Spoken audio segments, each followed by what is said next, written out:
ఎన్నికలు పోటీ పడదాం. ఎవరేందో ప్రజలు తీర్పిస్తారు. నువ్వు చెప్పేది నువ్వు చెప్తావు, నేను చెప్పేది నేను చెప్తా. చివరికి ప్రజలు తీర్పిస్తారు. 2014, 2018 కూడా మేము పోటీ పడ్డాం. ఆనాడు మీకు ఇచ్చిన అధికారం. 2023లో మీరు మేము పోటీ పడ్డాం. కానీ అధికారం మాకిచ్చిండ్రు. 2029లో మళ్ళీ మాకే ఇస్తారు. కాకపోతే ఆ ఎల్లా సిద్దిపేట నుంచి ఎమ్మెల్యేని గెలిపించండి. సిద్దిపేట నుంచి గెలిచిన ఎమ్మెల్యేను మా పెద్దలు దామోదర్ రాజనరసింహ గారు, మా వివేక్ వెంకటస్వామి గారు మంత్రిని చేయించే బాధ్యత వాళ్ళిద్దరు తీసుకుంటారు.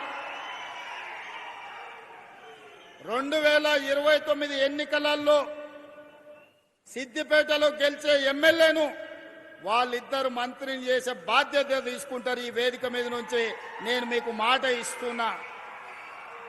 ఈ ప్రాంతంలో 1984 నుంచి 2029 వరకు ఒకే కుటుంబం ప్రజలలో ఉన్నారు.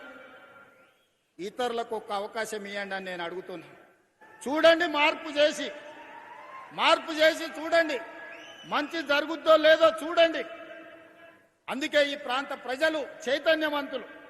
ఈ ప్రాంత ప్రజలు విచక్షణతో ఆలోచన చేయండి. ఈ ప్రాంతాన్ని అభివృద్ధి చేసే బాధ్యత మా ప్రభుత్వం తీసుకుంటుంది.